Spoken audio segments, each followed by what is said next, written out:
News update. Since we recorded this episode, one of the volcanoes we talk about has erupted. It just goes to show that these volcano parks are still alive and can roar to life at any moment. I so wish I was there to see it. But the volcano we're talking about is Mauna Loa in Hawaii Volcanoes National Park. So when we talk about Mauna Loa later in the episode, just know it has erupted, and it may still be erupting when you listen to this episode. This is the Exploring the National Parks podcast with Dirt in My Shoes. My name is Ash, and I'm a former park ranger and the founder of Dirt in My Shoes. I think that the parks are best seen from the trail, and I'm here to make national park trip planning easy. And I'm John. I carry the kids on the trails, I tell stories, and notice all the things that Ash doesn't care about much, like birds.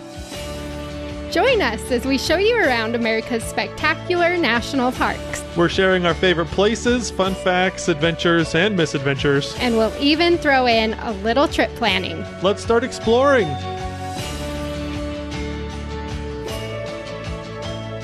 The earth is roaring. It's coming to life. That's right. Today we're talking about national parks and volcanoes. I'm so excited about today's episode of Exploring the National Parks because we get to talk about one of my favorite Earth's most powerful things, volcanoes. I'm pretty excited too because this is a really cool list of national parks. Mm-hmm. Some of these parks really don't get a lot of airtime. Right. And so I'm super excited to talk about these volcanoes and cool places to see them. Yeah, so today we decided it would be a lot of fun for us to talk about these underrated places that have some amazing things. And volcanoes, I fell in love with volcanoes back in 2018 on our first trip up the Pacific Northwest coastline. And I had never really seen any of these Cascade Mountain volcanoes before, and I was just blown away. I remember my first one, I was just like, we were on our way to Lassen, and I was like, what is that off in the distance? It literally was like, oh my gosh, I saw Mount Shasta in the distance is what I was looking at, and we're getting closer and closer. I was like, that really isn't just a cloud on the horizon. It's a mountain rising up in the distance. And so I was just so excited when we got close. And anyways, I could go on, and we will go on today a lot about volcanoes and the national parks associated with some of the best ones. And so we're going to go ahead and get started here. But Ash, what is one of your favorite national park volcano things? Okay, so I wanted to start with talking about the king of all national parks having to do with volcanoes. And that is Hawaii Volcanoes National Park. Mm-hmm. Yes. You can't talk about volcanoes without talking about how amazing this national park is. Mm-hmm. And I have kind of a love-hate relationship with it because I feel like every time we go, we barely miss like some of the best, coolest eruptions that happen in this park. Mm-hmm. And so one of these days, like I have some money set aside that I'm like adding to this fund that it's just like the next time something big happens in Hawaii Volcanoes, we are dropping everything and we are flying there and we are seeing the lava, dang it. Yes, absolutely. Oh my gosh. So just so everybody knows, Hawaii has the most active volcanoes on Earth. And Hawaii Volcanoes National Park has Kilauea. And the last time that it erupted was September 29th, 2021. And when were we there, Ash? We were there in June. Yeah. Of 2021. And we were there for a family vacation, so I didn't really get to choose when we were going to be there. Mm-hmm. And I remember just thinking, like, we got there and we're like, there's literally, like, this park has the most active volcanoes in the world, and they are not active right now. I remember the lady in the gift shop, she was like, it's normally smoking. I don't know why it's not today. And we're like, we're here in Hawaii. We want to see the smoke. We want to see the lava. And it was like the one day that the volcano decided to take a nap, basically. It was so funny. We have been there when we have seen the smoke and we have seen like the hue of the lava lake as it goes on the smoke. So we're not by any means like, we have seen it, but the first trip that we took there was just before the Kilauea had one of the biggest eruptions that it's had in a long time. So that was in 2018. We were there right before that. Mm-hmm. But in 2018, it erupted massively. Right. And like the whole like East Rift zone just broke apart and there was lava flowing literally everywhere. And it was like going into the ocean. Like you can see videos of it just like pouring lava into the ocean. And you could hike to it and go see the lava flow actually like moving down towards the water. This is also when the crater of Kilauea. So I have some stats here because I just thought it was crazy. So this was in 2018. And Kilauea is the youngest and the most active volcano on Hawaii. Okay. And so it's really cool. I mean, that's the main volcano that you really get to like see stuff happening in Hawaii Volcanoes National Park. But okay, so the crater of the volcano, so where, you know, the lava, the epicenter, basically. Right. Before this eruption in 2018, it was 280 feet deep and a half a mile wide. Nice. After the eruption, 1,600 feet deep instead of 280, okay? And 1.5 miles wide. Whoa. So it widened by a whole mile. Oh my gosh. And then it like what? That's like, I don't know, 5 times deeper than it was before. Uh-huh. And in fact, they had to close the road and there's a museum, the Jagger Museum, right on the edge of the crater of the caldera. And we've been to the Jagger Museum. I mean, it was open. It was awesome. And you go in there and you could like learn more about the volcano and stuff. Well, after this eruption in 2018, because the opening got so big, it collapsed so big, they closed down the Jagger Museum because it's like literally like perched on the edge now. It's crazy. It's crazy. Yeah. And so you can't go in the Jagger Museum. That's not open anymore. And you can still kind of drive around, but it's not the same because the crater of Kilauea literally collapsed and just like made a massive hole. Yeah, exactly. That's why I love volcanoes so much because it is alive. This is how the earth expresses itself, you know, and on the surface where we can actually see it happening in real time. But volcanoes are just so powerful and so amazing. And I think it's just so much fun that we have some national parks that, you know, have volcanoes in them that people can learn about and celebrate and hike around. And Hawaii Volcanoes is the coolest and most active example of that in the NPS system. Volcanoes in Hawaii are shield volcanoes primarily. And so when we're talking about this, we kind of want to talk through, you know, there's 4 different types of volcanoes in general, and shield volcanoes is one of them. And so those are the type of volcanoes that you will see in Hawaii. And I also want to mention Hawaii Volcanoes also includes Mauna Loa, which is the largest active volcano in the world. Right.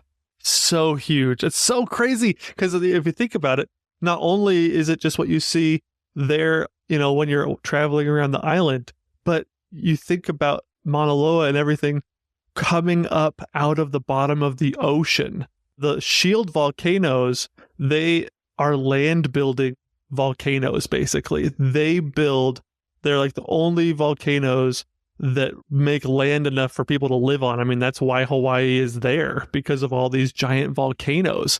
And so it's so cool because they are a little bit less dramatic, I think, than some other volcanoes that explode.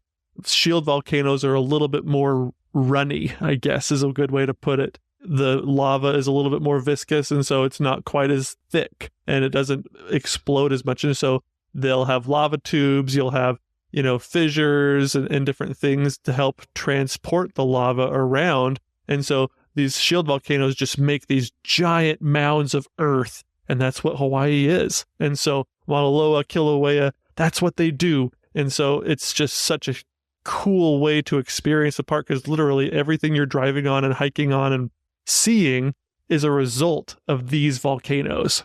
Yeah, so some interesting facts about Mauna Loa. Not only is it the largest active volcano on the planet, it also takes up 51% of Hawaii Island. So the big island of Hawaii. Oh, wow. It's 51% of that island.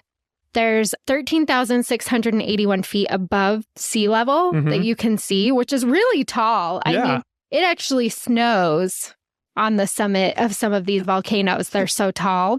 So if you can imagine, there's snow up on Mauna Loa, and then, you know, you have the beach and the tropical weather down below. Right. But 30,000 feet is how tall it is total. Oh, wow. From the ocean bottom? Yeah. Jeez. Yeah. So it's just a massive, it's taller than Mount Everest.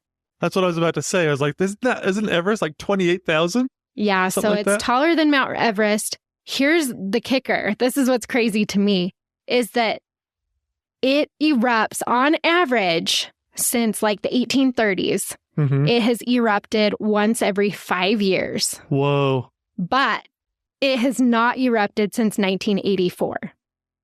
Oh, really? Yeah.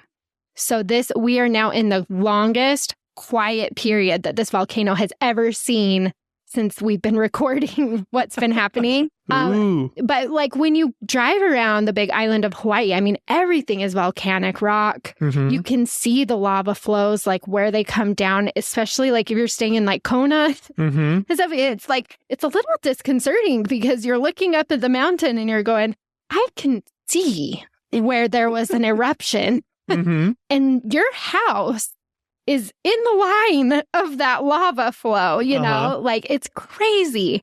And so, yeah, it's the biggest active one. They think, you know, for sure it's going to erupt again. Right. Because it has such a history of erupting so often. So I just thought that was so interesting.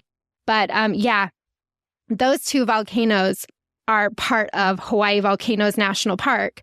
There are more on the big island of Hawaii, including Mauna Kea, which is even taller than Mauna Loa, you know, above sea level. You're actually 100 feet taller from Mauna Kea, and you can drive up there to the very top. So it's kind of crazy. Mauna Kea is not part of the national park, but just the whole island in and of itself is like a giant science lesson on volcanoes. Well, it's so interesting as you drive around Hawaii and you just realize everything you're on is a result of the land building power of this volcano that you're on, this volcanic complex, I guess, that you're driving around. It's so neat, so unique, and I just love it. And I think Hawaii Volcanoes, there's so many fun things to do there. I think one of my favorite things that is safe, that actually puts you like in a crater of a volcano, I love hiking the Kilauea Iki Trail. The Kilauea Iki crater. Is it safe though? It didn't erupt that long ago. So it's true. What do you remember? When did it erupt? I can't remember, but I want to say, you know, it was within like the last 50 to 75 years. Yeah. Oh, cool. And it's the middle of a volcano and you hike across it and there's like all these like openings that have like some steam coming out. You're just walking across the hardened center of a volcano. Oh, it's so much fun. And if you look at the map, like it's literally right next to the Kilauea giant crater. Yeah. And so it's not that far away. No, it's not. That's why it's terrifying, but so cool. It is so neat. I love it. And you can literally walk around the rim a little bit and then you hike down into the crater and then across the lava flows. And so that is one of my, I think that's one of the best ways to experience the volcano-ishness of the park. Like, to experience the volcano for yourself is actually walking in that crater. I think it's so cool. I absolutely love that. Well, I mean, it's not every day you get to hike through the middle of a volcano. Right. So that trail is amazing. I also so there are some lava tubes, the Thurston lava tubes that you can walk through. So that's really fun. It's like kind of just a big, giant, long cave. I can't believe they actually exist. Yeah. I think it's incredible. Yeah. So you actually get to walk through the lava tubes where the lava would have moved through from this volcano. And so that's really cool. I love doing that in the park as well. They're kind of like what you see in movies. They're like giant earthworm tubes. I really couldn't believe that that's exactly what they were, that the lava just traveled through there and then just like drained out like water wherever it was going and left it open and vacant for us to walk through. It's so cool. Yeah. My other favorite thing to do when in Hawaii Volcanoes is to drive the Chain of the Craters Road. Oh, yeah. Because you're moving further away from Kilauea and going down to the ocean, basically. Mm-hmm. But you're driving through all that lava flow. Right. And so you can just see the landscape change dramatically. I mean, there's not much vegetation or anything down as you're driving that road. Mm-hmm. It's just all black lava flow. Right.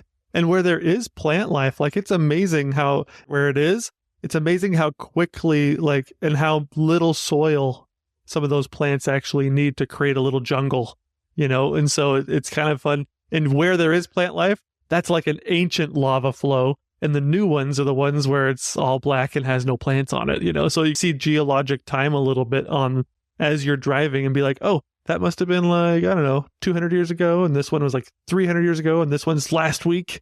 I don't know. It's kind of cool. Yeah. The last thing that, if you're really wanting to see the volcanic activity in this park is you'll do the crater rim drive, which goes around the crater. And that's the part that I kind of mentioned, Mm-hmm. It was affected by that 2018 eruption that collapsed the crater. Right. But you can drive around there and you can there's some viewpoints you can stop at where you can get out and you can look down as good as you can down into the crater. Mm-hmm.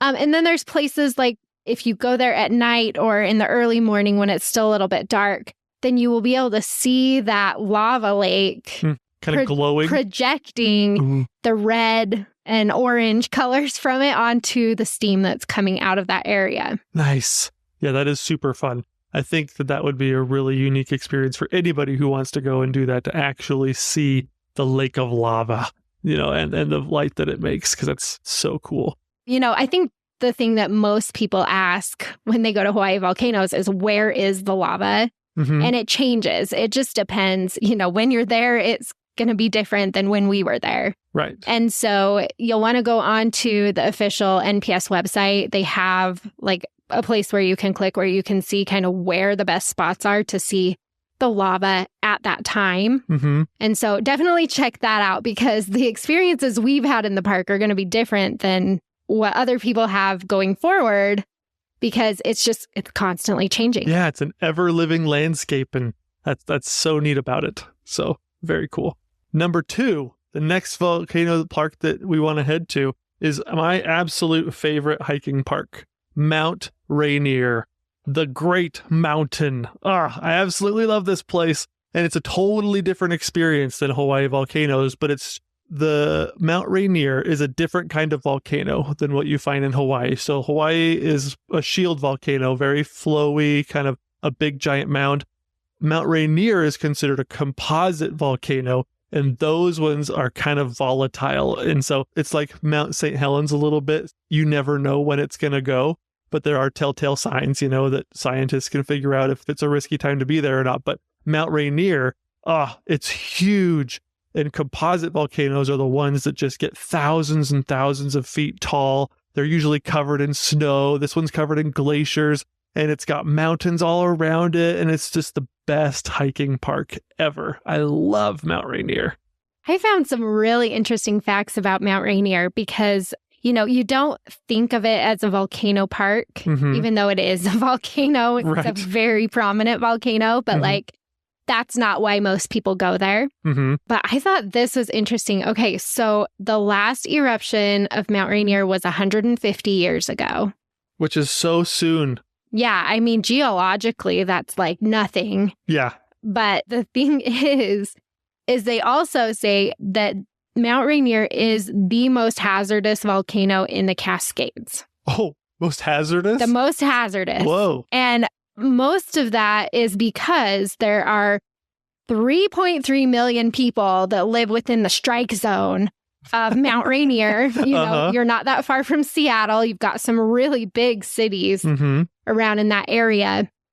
And so that, plus just the fact that when it erupts, there are going to be massive debris flows. Oh, because it'll melt all the glaciers on top of it, right? It's going to melt all the glaciers, and that water has to go somewhere. Mm-hmm. And, they have signs. I don't know if you remember when you're driving around Mount Rainier, there's kind of the Nisqually area that goes down the front of Mount Rainier as you're coming in like around Longmire. Anyway, there are signs that like talk about how like hugely destructive it would be if Mount Rainier actually erupted or even just like warmed up a little bit. Right. You know, because those glaciers would melt and that massive amount of snow and water would have to go somewhere.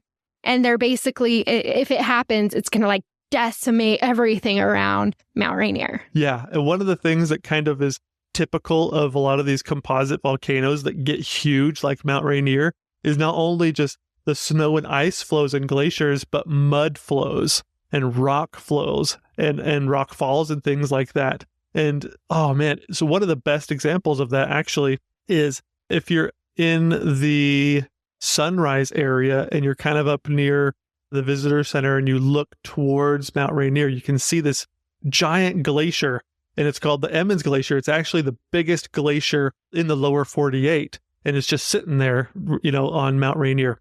Well, you can't even see a large part of that glacier because it's covered up by a giant rock fall that happened, you know, a few decades ago. And it's actually covered up a huge part of the glacier. And so, yeah, you're exactly right. It's not only is the lava, you know, and the ash cloud, you know, dangerous. Well, composite volcanoes, like they're the ones that like, boom, you know, so like they destruct themselves when they erupt. They will tear themselves apart to relieve the pressure, that magma chamber that's feeding the heat and all of the lava that's coming out. So not only do you have a 14,000 foot volcano that's like ready to blow its top at some point, but it's a 14,000 foot volcano that will blow its top and all the water and mud and rocks and everything is just going to flow. Yeah.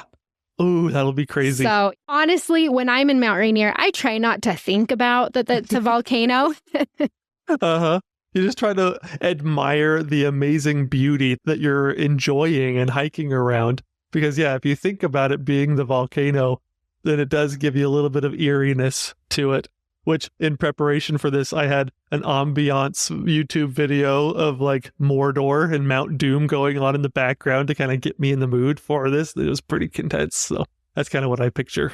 That's the soundtrack of these volcanoes. Yeah. So Mount Rainier, there are so many cool things to do in Mount Rainier, but basically none of them revolve around it actually being a volcano. Right. So it's not like Hawaii volcanoes where you're like, where's the lava? And like, I want to hike on a crater and I want to, you know, do all these volcano-y things. Right. And there's not even necessarily like any hot pots or that many hot springs and geysers and stuff like you would think that there would be sometimes. No. So, I mean, it is primarily a hiking park. You know, there's lots of fantastic trails you can do. There's a lot of things you can do, but they're not necessarily volcano-y things. I would say the most volcano-y thing that I like to do to help me kind of appreciate the size and grandeur of Mount Rainier is as you're driving, like you were talked about a little bit earlier, a little bit past Longmire, before you really start heading up into the Paradise area. It's kind of after the Cougar Rock Campground, I think, is as you go through, I think it's the Nisqually kind of yeah, that's the part I was talking about where they talk about the gorge flows. Right? Yeah. So when we first went to Mount Rainier, the mountain is big enough to create its own weather. Okay. And so it took us 5 days outside of the park. It was fairly nice and sunny, but it took us 5 days to actually see the mountain in its entirety because it was creating its own clouds and everything like that. But I remember specifically, we were driving up.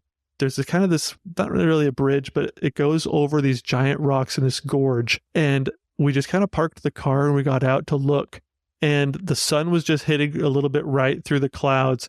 But you just look up this gorge as it climbs up the mountain towards the Nisqually Glacier and then towards the higher parts of the mountain that we couldn't even see. And I was just like, this place is huge. I could not believe it. I was like, oh my gosh, we really are at the foot of a fiery giant. And it's just so neat. That's probably, in my mind, that's the best way to experience the massive volcano-ness of this place. That's the spot where I fell in love with Mount Rainier. Yes. And I couldn't even see the mountain. Like, it was insane. We got out of the car and we just looked up that gorge and all of us on that trip were just like, whoa. Mm-hmm. And you couldn't even see the mountain, but you could tell that it was massive and it was overpowering and it was just like so majestic. Yeah, and I love clouds on tops of mountains because it really kind of lets your imagination go crazy a little bit because you never know what's up there. But when the clouds dissipated, I was in just as much awe of the place because it's just incredible. And up on top, I've never climbed up there, but I've seen the map and there are some like steam vents and everything at the very, very top of the mountain where people can get to and everything like that. But oh my gosh, just standing at the base of it and admiring it is just enough for me. I love it. Yeah, let's stay in the Cascades for the next volcano park. Okay, I love the Cascades. And for people that don't know, the Cascades are a chain of fiery giants that go from basically bottom of Oregon, top of California, and just creep up the Pacific coast through Oregon, Washington, and the North Cascades up even into Canada. Yeah, it's an incredible mountain range. I don't think I've loved a mountain range that much for so long. But yeah, so the Cascades are full of mountain, specifically volcanic. But if you go down into Oregon, you've got Crater Lake. Ah, I love Crater Lake. And Crater Lake is part of the Cascades. Mm-hmm. But the volcano, the actual volcano, Mount Mazama, Yep. It blew its top thousands and thousands of years ago. Mm-hmm. So it's more of an ancient volcano. However, they say it's still active. It has not gone dormant, even though it hasn't erupted for like 4,000 to 6,000 years. Wow, that's crazy to think. And I love what John Muir called it. I think he called Crater Lake the crown jewel of the Cascades. And it is just so beautiful. But I think one thing that as you're standing at the rim, and I like calling it the caldera rim, because if you don't know what a caldera is, and this will kind of explain how powerful the Earth's and this magma chambers and everything is, because what it does, as it heats up the ground and as the volcanoes get ready to erupt, what happens is kind of the Earth actually rises. It's kind of like bread, as it rises a little bit, it gets higher and higher and higher. Well, finally, this thing erupts a little bit. And as the lava on the outside of the volcano is kind of hardening and things like that, the magma, sometimes it recedes back down into the earth and leaves this big empty chamber where once that lava and magma had been. And then eventually that whole top collapses down. And so it's kind of like popping a giant bubble in a way. And so a caldera is what is left of that giant landmass that uplifted and then collapsed. And so when you're standing on the rim of Crater Lake, when you're driving around it, that is the remains of that giant uplift of land that happened because of the pressure coming out of this magma chamber below the earth. It's so crazy. Mount Mazama was a composite, well, I should say is a composite volcano. Right. So it's similar to Mount Rainier where it wants to blow its top. Yep. Actually, so some really interesting things. Mount Mazama used to be 12,000 feet before it collapsed, before its eruption and where it blew and then collapsed. Now, the highest point of what's left of Mount Mazama, and you can hike to the top of this peak in Crater Lake now, it's Mount Scott, which is a very popular day hike. It's really cool. But anyway, now that's about 9,000 feet. So 3,000 feet taller. It lost 3,000 feet. Could you imagine being there for that collapse? No.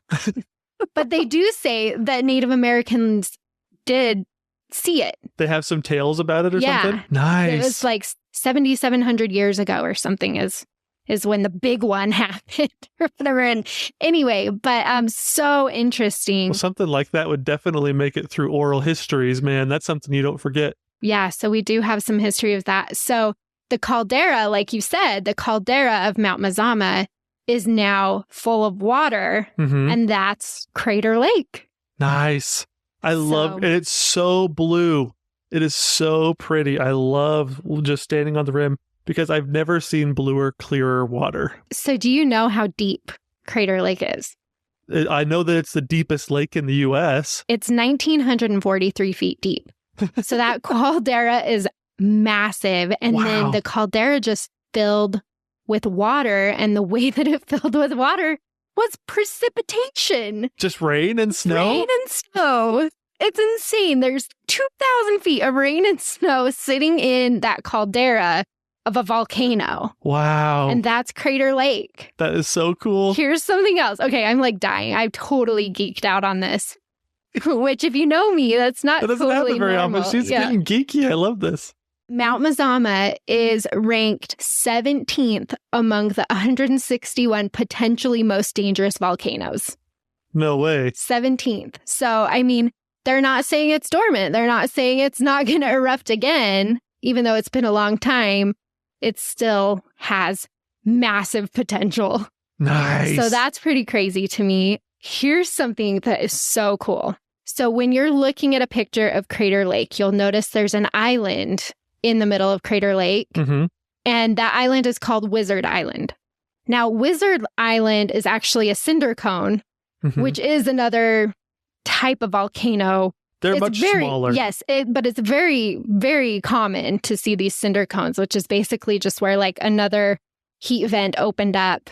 And it's, I want to say it kind of acts more like a shield volcano where it just kind of builds up over time. Mm-hmm. So it opens up and then it builds. But in the most like perfect volcano shape, generally. Yeah, it's not shaped like the shield volcano because the shield volcano literally does look like a shield. Right. That's right side up on the ground. Mm-hmm.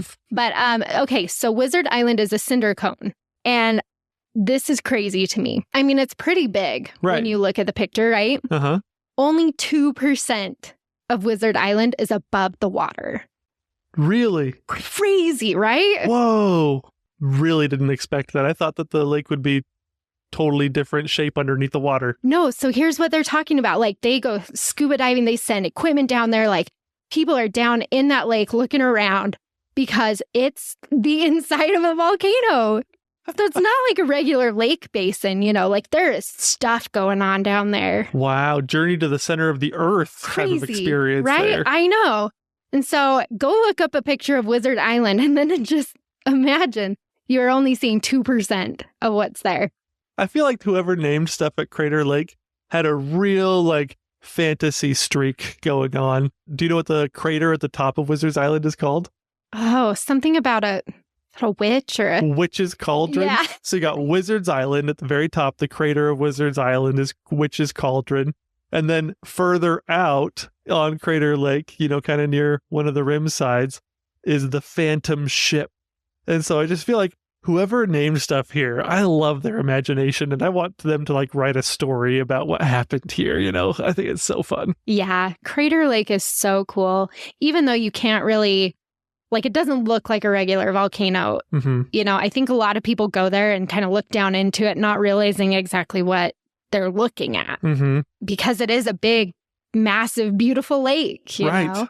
And so that kind of takes away a little bit from the volcano side of this park. A lot of people don't realize all the history behind, like, how that lake got there. Right. So I just think it's so cool. Yeah. I think one of my favorite ways, without having done like a whole lot of research, but my favorite way to kind of experience the volcano-ishness of the park is to drive the whole rim of Crater Lake. Yeah. That's one of my favorite activities, to experience the volcano and to see how massive it is and just to see the whole caldera and the crater from all different angles. That's my favorite way to do it. Yeah, it's so cool. You can hike down to the lake. There's one trail, one trail that takes you down to the lake where you can catch a boat. Mm-hmm. And you can take a boat tour around the lake. You also have the option of taking a boat tour that will stop on Wizard Island. Nice. And let you get out and you can hike up to the top of Wizard Island and go see the Witch's Cauldron. That would be so cool. Yeah, we haven't done that because for like the past, 5 years or something, their boat tours haven't been running as normal and they haven't been stopping in all the places, and they've been like starting later in the season than they are supposed to. Mm-hmm. There's been all sorts of things that have happened with those boat tours. So we have done the boat tour and it's definitely worth it, but we have not done the tour that actually stops on Wizard Island. So that's definitely next on my list. Right. And did you know that if you go to the Witch's Cauldron on a blood moon in an autumn harvest, that the whole area will open up and you'll find a gateway to the center of the earth? I'll see you there.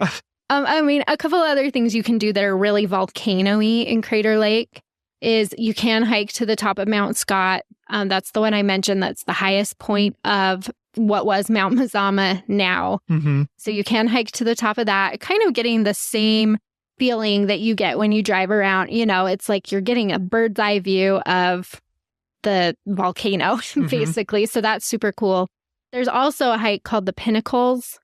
And that one's it's less than a mile round trip, but it takes you down into an area where there are like pinnacles from when the lava went through that area and hardened. And anyway, it's super That is pretty cool. I remember when we did that with the boys. It's kind of unexpected to see that. Well, again, it feels unexpected because you're thinking that you're just at a really pretty lake. Right. And not at a volcano. So exactly. That's so true. Yeah. So that national park, as far as volcanoes go, I think is just like such a cool example of something totally unique, but still super volcano-y. Yes.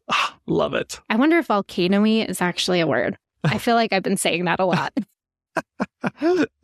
Probably not. We'll put it in Urban Dictionary. All right, I'm going to take you on a quick break from the podcast because I want to share something that has turned out to be really fun for me and the family. I'm talking about the free Dirt in My Shoes National Parks checklist. As simple as it sounds, this list of the national parks has become something I really love to look at. Organized by state and with a little checkbox next to each of the national parks, this checklist has become something of an adventure diary for me. With all the national parks listed on one page, it makes it easy to see what adventures I've had and which ones I have to look forward to. After you put yours up, I think you'll find that you have way more invested in it than you originally realized, and it will turn out to be more rewarding than you expected. Try to put it up in a somewhat visible space, because you'll find yourself having conversations that sound like, "Ooh, do you remember when we went there? That was so cool, let's do it again." Or, "When do you think we'll make it there? That sounds like so much fun. Let's go there next year." You'll find that it's pretty good at making adventure buddies out of the people that matter most. Besides, you bought those hiking boots for a reason. You might as well get credit for where they've been. To get your own free Dirt in My Shoes National Park checklist, click on the link in the show notes below or go to our website, dirtinmyshoes.com/podcast. Next national park that is centered around volcanoes, also in the Cascades. Yeah, baby. I know where we're going. We're going a little south of Crater Lake, right? Yeah. So we're working our way down the Cascades. We started up at the top at Mount Rainier. Now we're down Crater Lake in Oregon. And now we're down in California, which is which park, John? Lassen Volcanic National Park, which is such a cool place. It's kind of under the radar, and it really shouldn't be because it's so neat. But it's in California, but California is so huge that it's the only like out of the way area of California, I feel like, that people don't explore very much. And I love being up there. It's mountainy, but Lassen Volcanic is a really unique national park because we've kind of told you what kind of volcanoes some of these other ones are, like shield volcanoes or composite. Well, Lassen actually has all of the different kinds of volcanoes in its volcanic area. And so it has one main like hot spot in the park, but outside of that hot spot, it feeds like some composite areas and it feeds some plugs and feeds some shield areas and some cinder cones. And so you can find a wide variety of volcanic stuff inside Lassen Volcanic. That really is crazy to me because so far, all the parks we've been talking about basically have just one type or two. You know, sometimes the cinder cones like show up in there a little bit too. Yeah.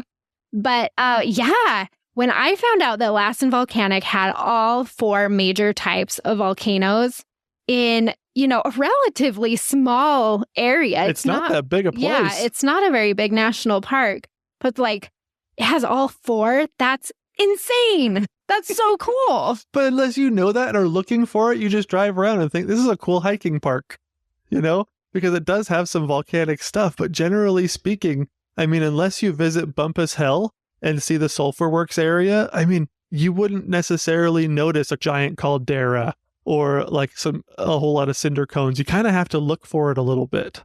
Yeah, yeah. So Lassen Peak, which is what the name of the park is based off of, and that's like the main peak in the park, is a plug dome volcano. It's actually the biggest plug on the planet.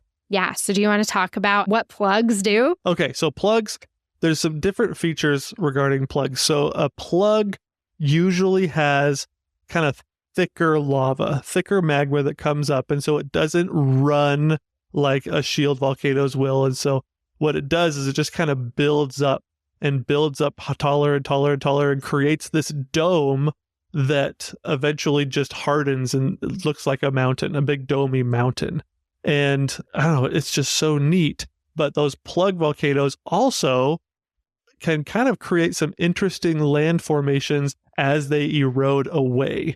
And so like one example of this is we didn't necessarily plan to talk about it, but Devil's Tower is the result and the final remaining part of like a plug volcano part, because it's that last remaining super hardened rock that didn't erode away and everything else did. And so at the center of Lassen, who knows, maybe in like 2 million years, we'll have like a Devil's Tower or something kind of like that. But it's a really unique, like they can create some really unique land formations. So what do they look like when they erupt? When they erupt, they kind of spurt.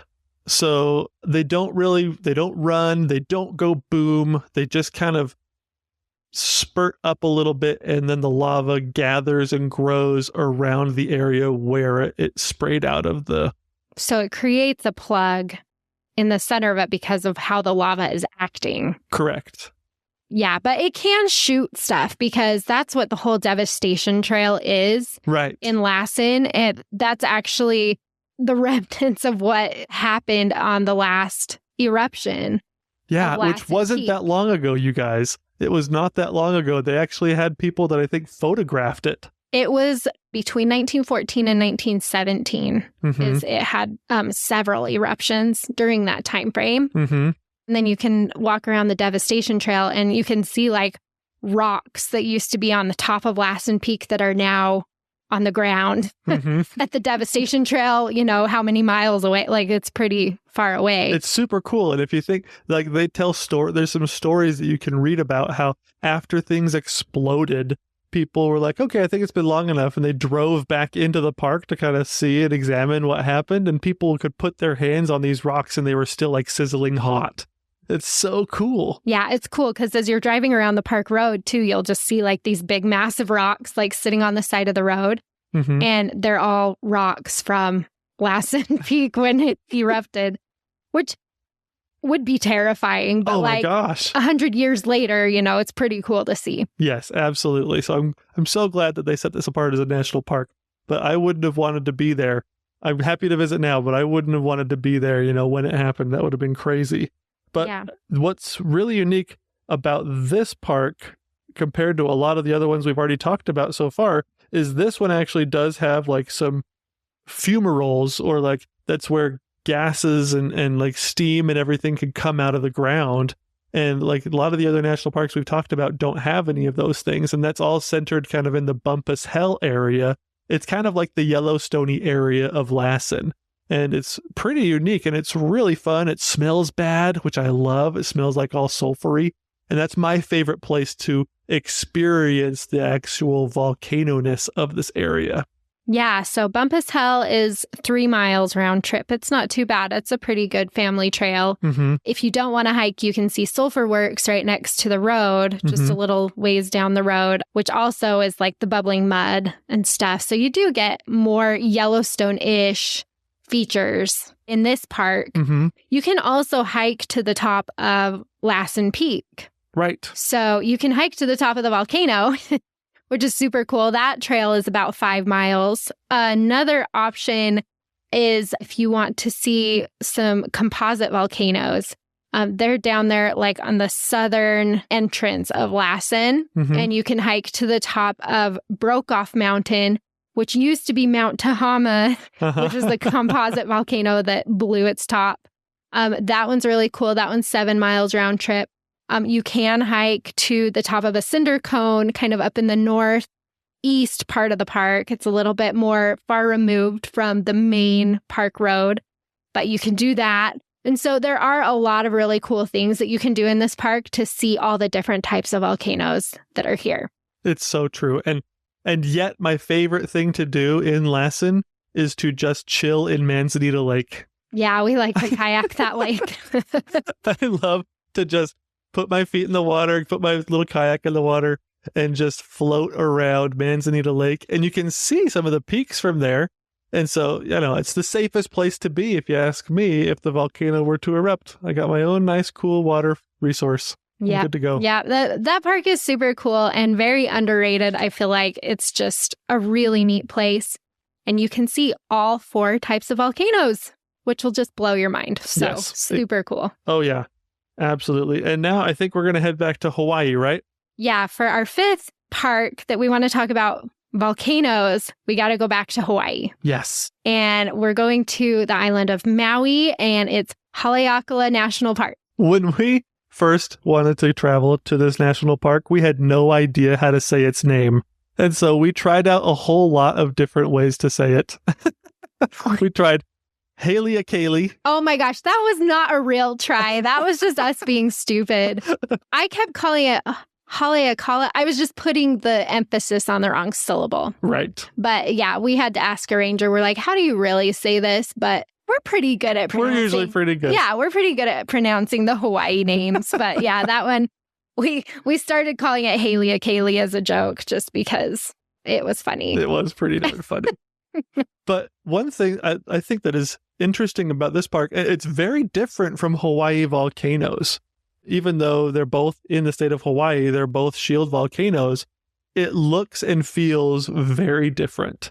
And I feel like it's kind of got a little bit more vistas that I think that you can see. The Hawaii volcanoes is so big and broad that you don't really get a whole lot of, you can't see like across the valley or see it through a giant crater, generally speaking. You have the big one, but I feel like Haleakala, you get more views and you can see through time better, because I feel like you can look down. There's this one viewpoint that I absolutely love. It's the Lalewai Trail and Overlook. Yeah. I don't remember how to say that one properly, and people are going to crucify me for saying it wrong, but what's so cool about this specific overlook is you can see how high this volcano grew from the ocean, and then you turn the corner and then you look into this giant crater of Haleakala, and you can just see, it literally looks like, oh my gosh, that was 1,000,000 years ago. This was 10,000 years ago. You can see time in geologic terms, and it's so cool. Yeah, so Haleakala is the name of the actual volcano up there. Right. And, it really does dominate the Maui skyline pretty good. It's a huge volcano. The summit is 10,000 feet above sea level. Which is so high. Yeah, because it's just coming straight up out of the ocean. It is. And this is another shield volcano, the land building volcanoes that grow up gradually. Mm-hmm. But they say actually what's cool about these volcanoes is that they are so heavy that they're actually bending the Earth's crust. What? Yeah. Yeah. So Whoa. Haleakala is like a prime example of that. It actually is so heavy that it's like bending the crust down where it's sitting on top of it. Like when you're sitting on a trampoline. Yeah. And so that's what it's doing. Yeah. Isn't that crazy? But the way, like you were saying, it is very different from Hawaii Volcanoes National Park. Mainly, I think for me is because this volcano is not bubbling and spewing. It's not really doing anything, right. So the last eruption was 400 to 600 years ago. Mm-hmm. So it's not extinct. They're saying it's still, there's still the possibility of it erupting again, and there's still stuff going on under there. But it has been a long time since anything has really come out actively. Mm-hmm. And so, it kind of changes the feeling of that national park versus Hawaii Volcanoes. Like you said, it is a lot of viewpoints. You can actually drive to the summit, which that drive was pretty crazy. Yeah. You are going uphill, uphill, uphill. I just have something to say. People ride their bikes down that road. Like It's pretty treacherous. You can actually like book a bike tour and they will drive you to the top of Haleakala and then put you on a bike and let you just go free. And that is like my worst nightmare. I can't think. I am terrified of riding bikes. I'm getting better. I've been practicing, so I'm not quite as scary on them. But like, we saw people riding down that road on bikes, and I was just like, oh, what are they thinking? Because even in a car, it's like, it feels so steep. You're working your way up very steeply to the top of this volcano because you're basically going from sea level to summit. Yeah, I bet you those bike rental or bike tour companies have to replace the brakes on those bikes like every 2 weeks because I think I would just be riding the brakes all the way down. I don't see how you could go any less than like 60 miles an hour down that road. Yes, which is why I felt like my poor rental car was like, do I really have to go up this mountain again? Yeah, it is so cool though. So when you get up to the top, there's a couple of things that I think are just like standouts in this park. The first being you really do need to hike at least a portion of the Sliding Sands Trail. Yeah. This is the trail that starts you from the rim and drops you down into the crater. You know, so you can walk around, you can explore the hardened crater of Haleakala. So that's really cool. It is a super long trail. It's really hard. It is. So it drops about 2,500 feet in elevation to get from the top down to the crater floor. And then, you know, beyond that, if you want to do any exploring, it's pretty flat, but then you got to come back up. Yeah. It's really challenging if you're not expecting or you don't have the right footwear or something like that. I could see it being really challenging. And you could see it being really challenging? Well, it was really challenging. We've done it, and it was hard. Yes. Don't do it in flip-flops because that lava rock will just tear up your feet if it gets underneath you. But no, it was such a fun trail. And like I was talking about before, you can see there's cinder cones inside this big crater, but it's not even like a full crater. It's kind of like a crater that eroded away. It's kind of like what you imagine Mount St. Helens, you know, a big side of it blew off is kind of what it looks like. And you can see, oh man, there's a cinder cone over here, and there's a cinder cone over there, and there's a lava flow over here. And you can, I think, if my memory serves me right, you can tell which lava flows are older because they've oxidized more. And so the rocks are a little bit more red. And so the colors of the different lava flows that happened at different times throughout the history of the park, I mean, they're all different because sometimes even the chemistry makeup of the lava is different from the one before it. And so they have different minerals inside, but they're all at different levels and different stages of erosion. And so, like I was saying, there's different colors everywhere, and there's almost no plant life inside the crater. And so you can see everything super clearly. And so that's one of my favorite things about it. Yeah, the colors are super cool in that park. So one more thing about the Sliding Sands Trail, there is just an overlook that's like half a mile round trip. So you can hike down that. So you're kind of, you go in a little bit and then you look out and you can see a lot of really cool stuff. But you can see that trail kind of taunting you down into the crater a little bit because it looks really cool from above. But yeah, if you're going to hike it, honestly, there's really no reason to go all the way down to the crater floor if you don't have the time to kind of hike around it a little bit because it is pretty challenging, but it's super cool. Like if you just want to hike down there and just stand inside of a volcano for a minute, so cool. Oh, I absolutely love it. It was so much fun. And I think one of the things that we did there that was really neat was we stayed pretty much all day. We got up there early, we did a bunch of hiking, and we stayed there. And what was amazing was how different I needed to dress for different parts of the day because it's so high that from the beach where we were at the beginning of the day, it's nice and warm and hot. You're in your shorts and flip-flops. You get up to the top of the mountain if it's still early. I mean, it's pretty darn chilly up there. And then during the middle of the day when you're hiking down the Sliding Sands Trail, you're pretty hot again because you're going up that big hot trail. Everything around you is black, and so it kind of get warm again. But then at sunset, the sunset was gorgeous and it was really cold again. It was so cold. We were like, the kids didn't even come out until it was actual sunset. And then they came out, looked at it, went back in the car. It was cold. But yeah, that's a good point because the weather fluctuations were pretty intense. I think we were a little underprepared just for the temperature swings. Mm-hmm. But yeah, I mean, mentioning the sunset, so it's really popular to go up to the top of Haleakala. It's the Pu'u'ula Summit is where most people like to go for either the sunrise or the sunset. If you're going for sunrise, you have to get like a timed entry. You have to actually make a reservation to go for the sunrise. And we kind of went back and forth, but the sunset was just as cool and not as busy. Yeah. And you can stay as long as you want, basically, too. So, if you want that experience, but your kids wear out and you're like, yeah, we're not making that. It's not like you had to wake up at 4 o'clock in the morning to get up there, because how early do you know how early you have to be? Yeah, it was super early. You have to leave around like 4:30 to get up there in time for the sunrise. Oof. And so it is really early. And then sunset, you can just kind of hang out at the end of your day and wait and still have a gorgeous view. It's just the sunset sets off kind of the opposite side towards the ocean versus like over the crater. But it was phenomenal. Some of my favorite pictures in any national park, those sunset photos in Haleakala. Yeah. And then you get to go back down the mountain and then have fish tacos.